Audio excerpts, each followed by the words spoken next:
But you know, my wife Ann and I have been married since 1993, and we met at the downtown Rotary. So thank you for that. We have our son Tom is at Iowa State. I was talking earlier about that with John, and Tom, he's a mechanical engineering second year. My son John is a public defender. Just got married to Allison, who's a physician at Children's Hospital and at UNMC, and my daughter Ellie our daughter Ellie is in New York. She's been working for Armani for 7 years. She's still there. It's not any cheaper than it was when she got there. But in any event, it's good to have a dad around to help out. But and welcome Mayor Suttle. You know, it's always good to see Jim, and you know, you look around Omaha today and see all the things that have happened. And what a city we have. I have the opportunity once in a while to get up on the floor of the House and I give my Nebraska speech. I talk about how we govern differently, how we treat each other differently, how we care about each other, and how giving we are. And how when we decide to do something, we do it right. And as mayor, as member of the city council, Jim, you advance the city's interests so significantly. And every time I have the opportunity to do this, I want to congratulate you for all those efforts. So thanks, Jim, for that. I'm going to, and John, of course, you know, takes care of with Dan, county government. It's good to have that oversight, of course. Let me just say a few things about bipartisanship. I know we talk a lot about it, but I'm telling you, it does work. It does work. And I'm going to give you a few examples of how we were able to work as a delegation, primarily in a bipartisan way, to do things that have been sitting there for years. And I'm going to start with the runway off it. And a good point was made by Dan about the economic vitality and importance of the base. And when I got into office, we've been sitting thinking about this runway for 20 years. I was thinking to myself, how I'm on the Armed Services Committee. I deal with the Joint Chiefs of Staff all the time. I'm briefed by the Air Force all the time. Had 3 trips to the Middle East.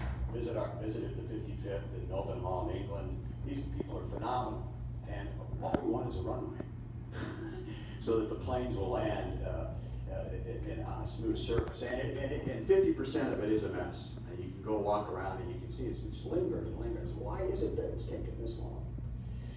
So we got together as a delegation, Jeff Fortenberry and I in the House primarily, and Deb in the Senate, and Governor Ricketts, and decided we were going to get it done. But first we had to go to the legislature to get the levy paid for, because the Air Force was not going to pay for the levy. So we had the opportunity to go visit with my old colleagues in the legislature and say, you know, you got to pay for this levy, because the Air Force just isn't going to do it. So the legislature stood up, got the levy paid for, went back to the Air Force and said, let's move forward on the runway. So everybody had a role. Jeff had a role working with the leadership of the Republican Party. Deb did a great job in the Senate. And my role was the White House. So I like to tell the story. Barack Obama called me up one day and he said, Brad, I'd like to come to Omaha, visit Omaha. And I said, sure, you know, why not? I said, I'd like to have you come with me. I said, well, I've got the Delta flight. You know, there's nothing like the Minneapolis connection. No, I want you to come with me on the Air Force One. So it's a heck of an airplane. And I can tell you right now, my family's been in Nebraska since 1856. We came to Dakota County from Ireland. My mother's family came from Sweden. We ran Nebraska Clothing Company for 100 years. I've been in business all my life here, practiced law.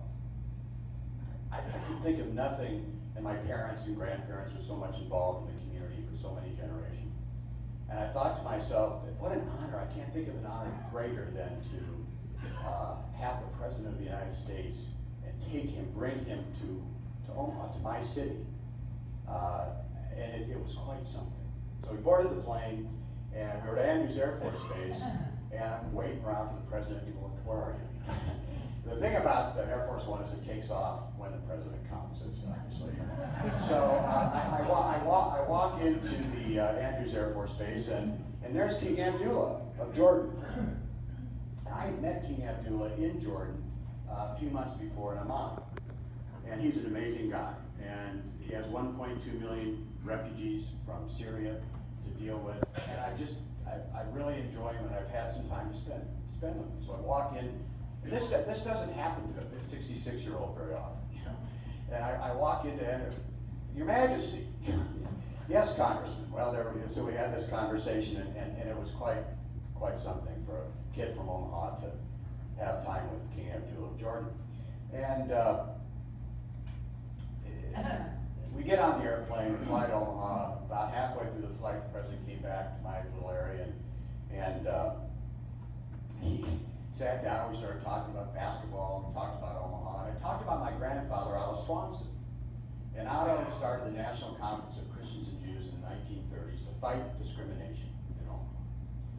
And it became inclusive communities, and there are some recipients in this room of the Otto Swanson Humanitarian Award actually receiving that award. So I told him that story. I told him about Otto and about how my grandfather represented our community. We all do that. We all take care of each other. But I also said, Mr. President, when we land, you know, you're going to have to hold on really, really tight. And he said, why? I said, this runway, Mr. President, is a real mess. I mean, the President of the United States is a very nice guy. He really is. He's a lot of fun. He's a lot of fun to be with. And I said, okay, it's fine. I'll hang on tight. So he went back up to the front. We landed. God invited me to walk off the plane with him. And we walked off, and he got off the plane.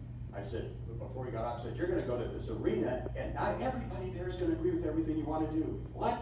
No, I'm sorry. But I'll tell you what, they're going to give you a great welcome. And 11,000 people were at Baxter Arena, and he gave a speech that was truly amazing. And part of the speech, I'm sitting there listening to him, and he said, I'm going to tell you about Brad Ashford's grandfather, Otto Swanson. And he started the National Conference of Christians and Jews. That's what Omaha must be like. We fight discrimination. We push back on those kinds of things. And he put it in the speech. You know, that's as good as, whatever happens to me for the rest of this is as good as it gets.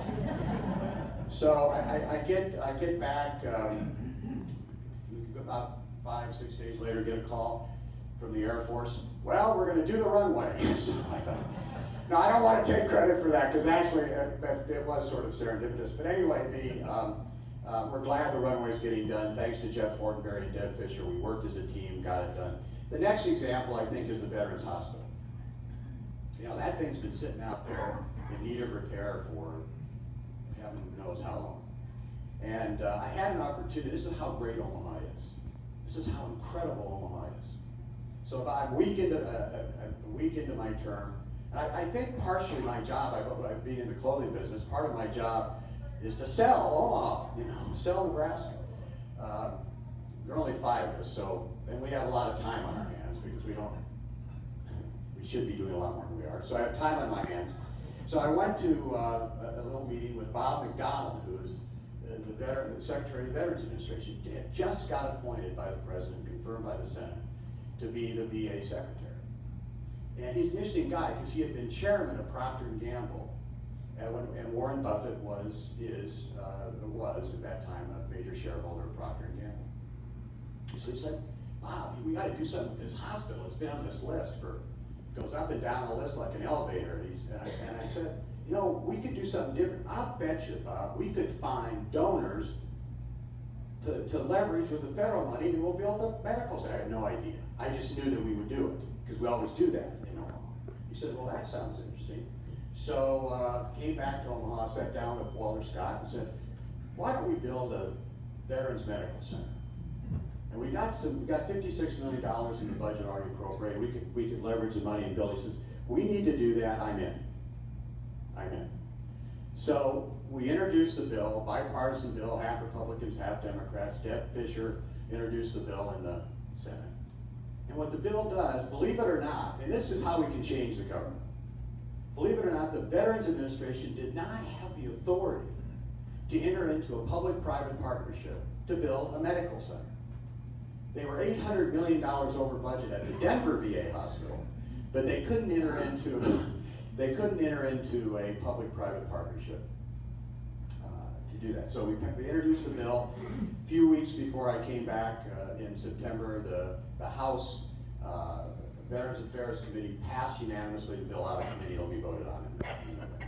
And we're going to get it done. And we're going to be, nobody else in the country has done anything like this. We're going to leverage donor dollars with federal dollars. We're going to build it locally and gift it back to the Veterans Administration. Seems like a logical thing to do.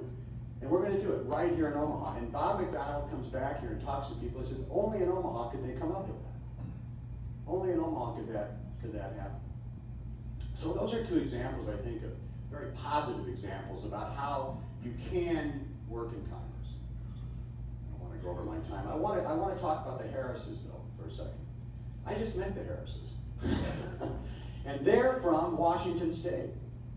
And when I ran for office, I'm going to give a political plug for myself here. When I ran for office, I know I can't talk politics, but I'm going to say this. When I ran for office, I said, I'm going to find 25 friends.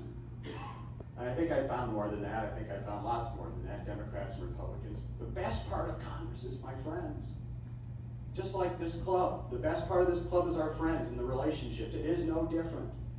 We got ourselves into a mess in Washington because we created a hyper-partisan place. And we've got to stop it. We've got to stop it. And if there is any issue that we should be, there are lots of issues we can agree and disagree about, whether it's the war in the Middle East, whether it's the economy, but one issue we can all agree on: if we don't change how we govern, we're in deep trouble. If we don't change how we learn how not only to get along, but to stop the partisan gridlock, and we can talk about it till the cows come home. I have some ideas on how to do it. Congressional Quarterly did say I was the 6th most bipartisan member of Congress. I said, is that a surprise to people here? No, because that's how we govern here. If I didn't govern that way, I wouldn't even ask to be reelected. You have to govern that way. But the Harrises are from Washington State, and one of my best friends in the Congress is a guy named Derek Kilmer from their district. And they just introduced themselves and mentioned that Derek was their congressman. Young guy, terrific member, and we support trade. I would just want to say, lastly, something about trade, because it's controversial. And there may be some people in this room that may not agree with me on the Trans-Pacific Partnership or expanding trade, but let me give you a little bit of a case for it. A little bit of a case for it. And it's so important to your district in Washington State, it's so important to our district in Nebraska. Just throw out a couple numbers. Some of them I'm sure you already know. We export $6.6 billion overseas from Nebraska. We import $4.2 billion into Nebraska. There are 14 free trade agreements in the world that we're a party to. We have a trade surplus in this country with every single one of those countries that are in that free trade agreement, whether it be Korea, South Korea, whether it be CAFTA, whether it be the Colombian trade agreement, whether it be NAFTA. We have a net positive cash flow into our state and into this country from every one of those free trade agreements. So why do we have a trade deficit? China is why we have a trade deficit. And what the Trans-Pacific Partnership does is it says this: we are going to Peru, for example, is one of the 11 TPP countries. Peru, Chile, Mexico, Canada, Japan, Australia, New Zealand, Brunei, Singapore, Malaysia. Those countries represent 40% of the world's GDP. There are tariffs on our goods into those countries that go as high as 50% on manufactured goods, and 37% on, for example, on Nebraska beef. The New Zealanders can sell into Japan with 24% tariffs. Our tariff is 37%, and we are the 3rd largest exporter of beef in the United States. It's a major part of our business, obviously. We all know that. We all know that. Our #1 export product in Nebraska is processed agricultural products, about somewhere close to $2 billion a year. The second one is, believe it or not, is manufactured goods, near $1 billion. We manufacture in Nebraska about $1 billion worth of goods for export. And when we sell into TPP countries now, 40% of the world's GDP, you know, we run up against tariffs. It's harder for us to sell in than it is for us to buy from manufactured goods from outside the country. So we have a chance. We have a chance to pass something that's going to increase wages, because export jobs do increase wages. Women's employment is enhanced when they are own companies that export, and that data is out there. And the Trans-Pacific Partnership does a lot of other things. It lowers tariffs on 18,000 items, many of which we sell from Nebraska. One of the reasons, in my view, why we're running at less than 2% GDP growth is the whole world is running at much less GDP growth than they were before the recession. We need to kickstart our economy and the world's economy, or we're going to stay in the malaise we're in. So we have an opportunity here. We need to lower corporate taxes so that we're competitive with the world, and we need to start exporting, again, our exceptional products, our ag products, and it's going to enhance our quality of life here, in my view. We also have to, there's a lot of discussion, and it's absolutely correct, about what impact is this globalization having on workers. Well, obviously there are a whole swath of workers, probably between 45 and 65, who missed all this. They missed the new technology. We got to address that. We've got to train our young people with the skills so they can take these 21st century jobs. And those people that have not kept up with the technology, that we need to address that as well. We need to give them opportunities and options, and we're trying to do that in the House right now. And black youth, between 18 and 35 years old in this country, 41% of black males between 18 and 35 are unemployed. So what are we going to do about it? They need to be part of this new economy. They need to be part of the new world. And you know, we can do that. I've got a bill with Kevin Kramer, who's a Republican from North Dakota, that says for any new federal project, whether it's a pipeline or a federal highway or whatever it is, the Department of Labor must go into that community and recruit black youth and to help train them between the ages of 18 and 35. We need to directly get those people working. And we need to work with the Urban League. We need to work with community-based organizations in the communities and with governments. The Department of Labor, instead of issuing so many regulations that it drives people absolutely crazy, and we need to roll those back too, instead of doing that, they need to help these people get jobs. That's what the Department of Labor ought to do. So I'm glad the Harrises are here. They can report back to Derek that we talked about trade, and it's an important part of the future for my children's future. Lastly, I want to say something about refugees and ISIS.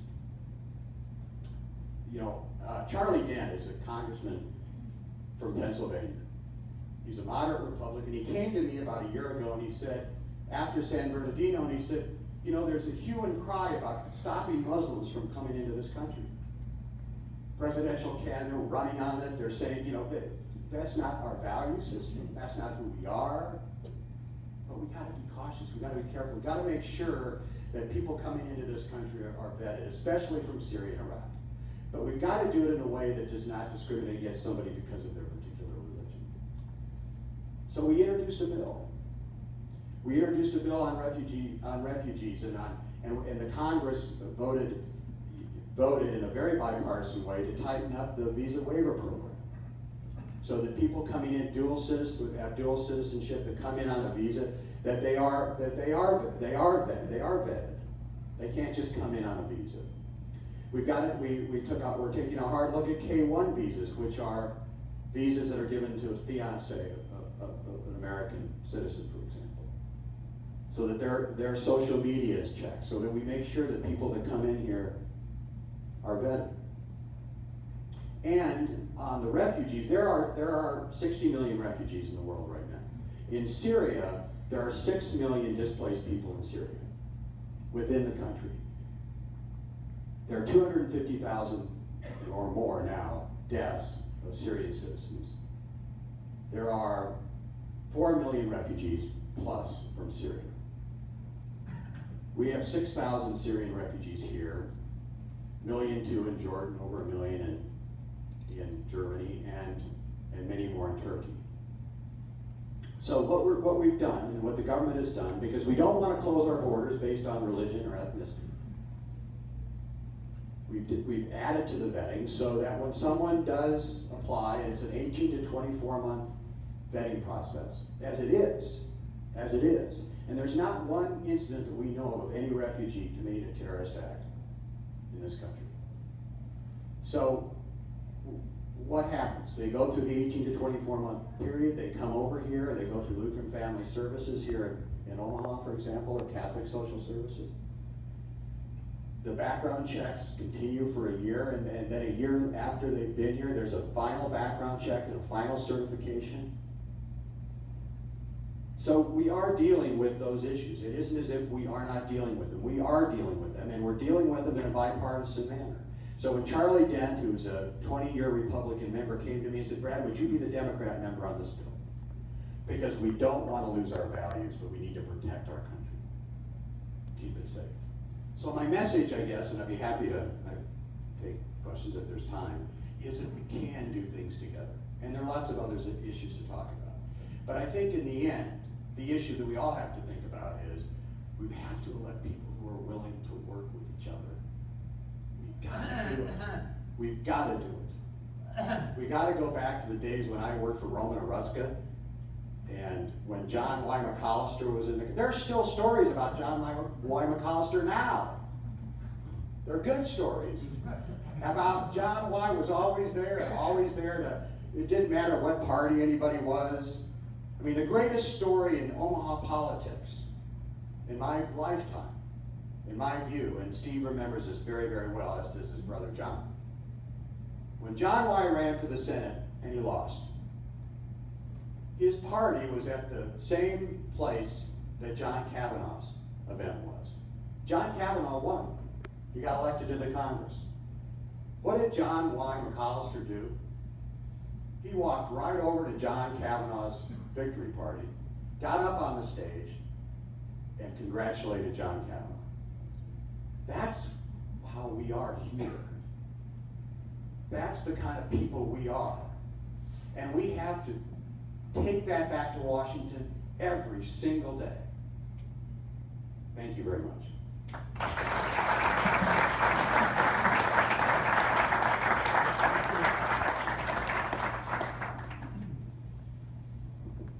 Brad, great story about Air Force One. I've heard that story before. In your comments, you haven't touched on the federal debt. Do you believe it's too big? Oh my God, sure. Do you believe it's a problem? And if you do, what are your thoughts on bipartisan cooperation? It's a massive problem, and at the very least, we must immediately act to make sure that the debt is less, than the total GDP. So we have to act quickly to make sure that the debt doesn't go up any further than it is. When Bill Clinton left office, the debt was $9 trillion. It's now $19 trillion. We've been through 2 wars and a recession. That's what you get. You get a $19 trillion debt. That's not an excuse for not handling it. The deficit is almost $600 billion. We last balanced the budget during the Clinton administration. First of all, we need to balance the budget. And we need to do that in a way, though, that does not ruin the economy. And in my view, that means something like Simpson Bowles, where you combine investment with spending cuts. What happened in the sequestration of 2011, the sequestration that's really still in effect today, we decimated the military. Why did it take 4 years to come back and hopefully get ISIS out of Mosul, finally? It's because we decimated the military. Our force level for the Army, the Air Force, and the Navy is below, almost as low as it was after the decommissioning of World War II. You can't expect those people to be deployed 5 to 7 to 9 times, sending them over and over and over again. So we have to break the sequestration. That means we have to invest in our military. We got to get it back up to a level where they are safe and help us be safe. So we have to invest. We also have to get control of the tax code, I think, because we're going to get to I want to get to 5% growth, just like Reagan got to 5% growth and Kennedy got to 5% growth. And the way we get there is by investing in infrastructure, investing in, investing in health, new NIH and new and better remedies for serious diseases, which will cut down the cost of Medicare. We need to get control of Social Security, which is running a $37 billion deficit. We need to get control of Medicare, which is running by 2033. They'll have to break into the Medicare Part A trust fund.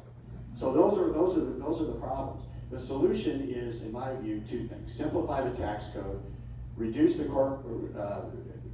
reduce middle class taxes through a combination of balancing between credits and reductions in rates. I worked with Governor Heinemann on the largest middle class tax cut in the state's history before I left the legislature.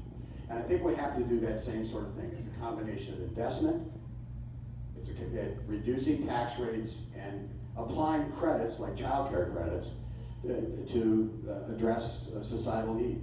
But we need to do that at the middle class. We don't need to raise, in my view, taxes at the higher end. Raising taxes, I disagree with those in the political world who think we should raise taxes. I don't think we have to raise taxes to get there. But it's a combination, and then we have to get to a balanced budget. I've introduced a bill that says we shouldn't get paid if we don't balance the budget. I've introduced it with others. I've introduced a bill that says that that we should get to a balanced budget, and that's what I think we need to do. But it can't be done simply by cutting, and it can't be done by raising taxes. It has to be a combination of both. Thank you for being here. My question is, you have a campaign ad talking about fixing Obamacare. Would you tell us what you believe is wrong and what the corrections are? Sure. Okay, there are 10 bipartisan bills that I'm on that deal with Obamacare. I mean, the thing is, in 2010 it passed. It passed with no Republican votes. That was a big mistake. I never would have voted for something that only had the support of one party. It was an invitation to political disaster, certainly. We need to do a number of things. First of all, on the tax side, we're taxing small business and larger businesses to pay for Obamacare. And the problem with that is that when insurance has always not been taxed. And the reason it has not been taxed is because after the war, it was a way that employers could offer a benefit to employees and have it not be taxed. So that's the way our economy's worked since World War II. And we need to go back to that. The Cadillac tax needs to go away.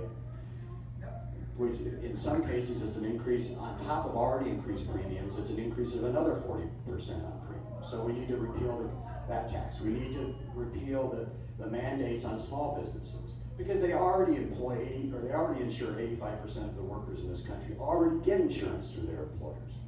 Then we've got to deal with the cost of insurance itself.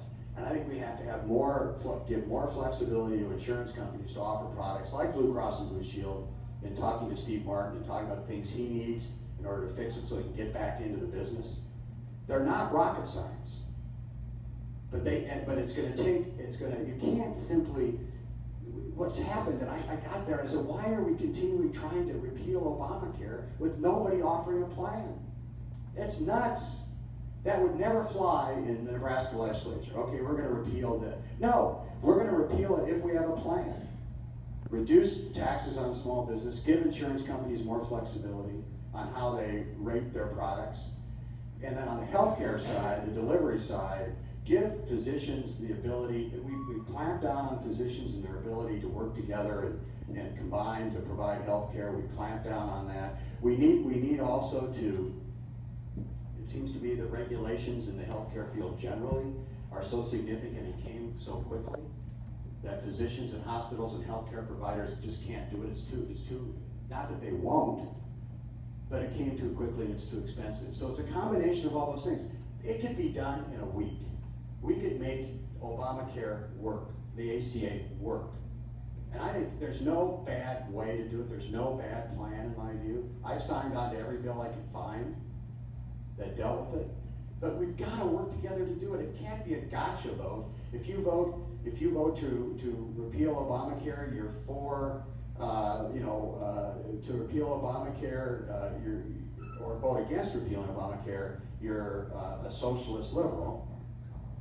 And if you vote the other way, you're you want to take 20 million people off of insurance. So I think it's going to take an across the aisle kind of approach. I think we're going to get there in the next session, but we got to have people that are willing to work together to get there. Thank you very much.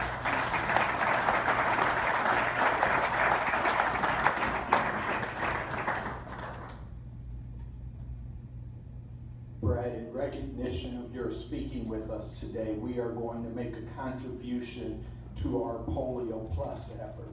Polio is one of the significant areas that Rotary International has worked in, and we are very close to eradicating polio from the face of the earth. It's only endemic in 2 countries, so we thank you for being here with us today, and we will make that contribution as recognition of your speaking with us today. And Rotarians, would you join me as we repeat the 4-way test?